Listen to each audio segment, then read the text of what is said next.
నగరంలోని చారిత్రక భద్రకాళి దేవాలయంలో అత్యంత వైభవంగా బ్రహ్మోత్సవాలు ప్రారంభమయ్యాయి. దానిలో విశేషం ఏమిటంటే ఇటు అక్షయ తృతీయ రావటం, పరశురామ జయంతి, మరోవైపు శుక్రవారం. దాంతో భక్తులు ఉదయం నుంచే తెల్లవారుజాము నుంచే భక్తులు ఆలయానికి పోటెత్తారు.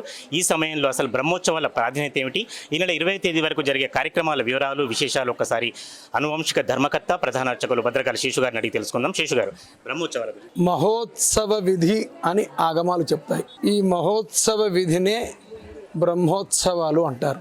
బ్రహ్మచేత ఆచరింపబడిన ఉత్సవం ఆ పరమాత్ముడికి, ఆ జగన్మాతకు, కాబట్టి బ్రహ్మోత్సవం అని పేరు రావచ్చు. లేకపోతే బ్రహ్మానంద ప్రాప్తిని కలిగించే ఉత్సవాలు కాబట్టి బ్రహ్మోత్సవం అని పేరు రావచ్చు. ఇవి 1, 3, 5, 7, 9, 10 రోజుల దాకా జరుగుతాయి. 7 రోజుల కంటే ఎక్కువగా జరిగినప్పుడు ధ్వజారోహణం ఉంటుంది. అయితే ఎందుకు ఈ బ్రహ్మోత్సవాలు చేయాలి అంటే, మనిషి విహితములను ఆచరించకపోవడం వల్ల, అవిహితములను ఆచరించడం వల్ల, ఏ పనులు అయితే చేయకూడదో వాటిని చేయడం వల్ల, ఏ పనులు అయితే చెయ్యాలో వాటిని చేయకపోవడం వల్ల పాపం అనేది సంక్రమించి భూతగణంచే పీడింపబడుతూ ఉంటాడు. కలి ప్రభావం అట్లాంటిది, ఇంకా ఎక్కువగా ఉంటుంది. కానీ పరమ దయాళుడు కదా ఆ శంకరుడు.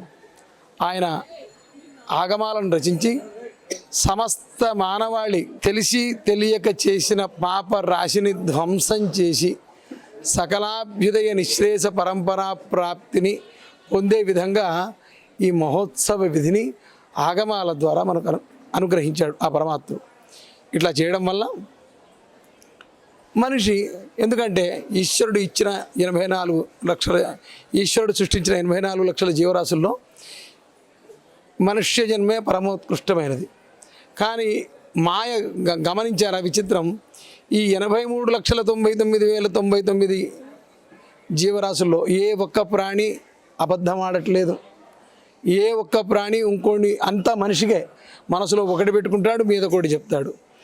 అబద్ధాలు ఆడకూడదు అంటే అబద్ధాలే ఆడతాడు. తల్లిదండ్రులను దూషిస్తాడు, పెద్దలను ధిక్కరిస్తాడు, దేవనింద చేస్తాడు. అన్నీ చేస్తూ ఉన్నా కానీ మరి మనుష్య జన్మ ఎందుకు పరమోత్కృష్టమైనదంటే, శ్రీరామ జయ రామ జయ జయ రామ అని ఈ మనిషి మాత్రమే అనగలుగుతాడు.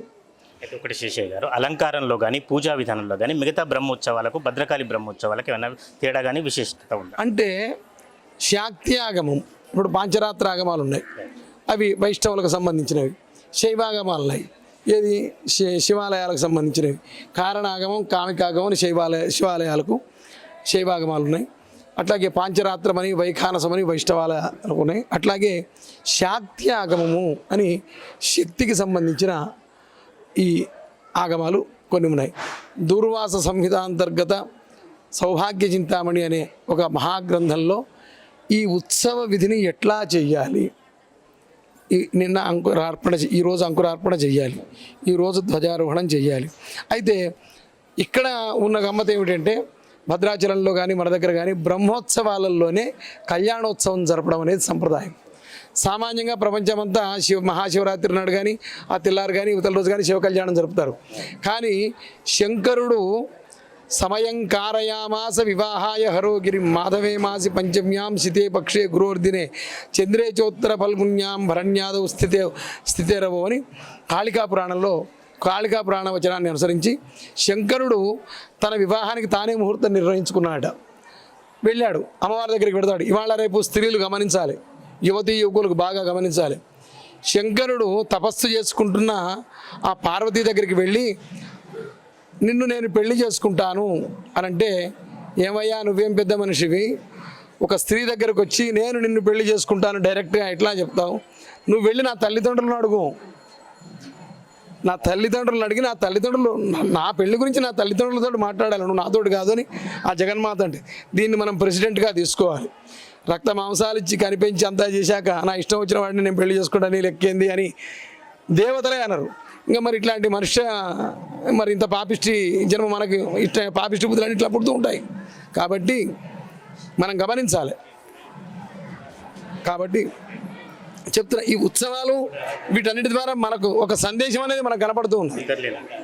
మాతృదేవోభవ, పితృదేవోభవ, ఆచార్య దేవోభవ, అతిథి. మళ్ళీ ఈ భౌతికంగా చూస్తే ఈ ప్రపంచాన్ని నడిపేవి 4: విద్య, ఐశ్వర్యం, అధికారం, service with workmanship. Without practice any one of these 4 elements doesn't come. Practice practice practice. మనుష్య జన్మ ఎందుకంటే సాధన, పరోపకారార్థం ఇదం శరీరం. మన వల్ల మనకేం ప్రయోజనం? మహా అంటే 2 మెతుకులు నోట్లో వేసుకుంటాం, నిద్రపోతాం, అంతే తప్ప వేరే ప్రయోజనం. మన చదువు కానీ, మన ఐశ్వర్యం కానీ, మన అధికారం కానీ, మన వర్క్మెన్షిప్, మన సర్వీస్ కానీ for the benefit of others. To benefit others you need any one of these 4 elements. మరి వీటికి ప్రాక్టీస్ కావాలి.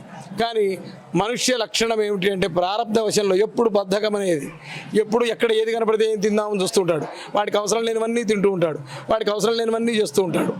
సమయాన్ని, జీవితాన్ని నాశనం చేస్తూ మనుష్య, ఎందుకంటే బ్రహ్మాండం అతల వితల సుతల తలాతల రసాతల మహాతల పాతాళాది సప్తలోకాలు, అధోలోకాలు, భూర్లోక భూర్లోక సువర్లోక మహోలోక జనోలోక తపోలోక సత్యలోకాలు, 7 లోకాలు. ఈ 7 లోకాలను కలిపితే బ్రహ్మాండం అంటారు. అట్లా మనిషిలోనే ఈ బ్రహ్మాండం అంతా ఉన్నది. అంటే ప్రతి మనిషి ఒక బ్రహ్మాండానికి ప్రతీక. అంటే సాధన ద్వారా ఏం చేయదలుచుకుంటే అది చేయవచ్చు లోకహితానికి. కాబట్టి మనిషిని సన్మార్గంలో పెట్టి తన జన్మకు, మానవ జన్మకు పరమార్థాన్ని గమనించి ప్రవర్తించే విధంగా ఈ ఉత్సవాలు, మనకు ఈ ఉత్సవాల నేపథ్యం అంతా అది.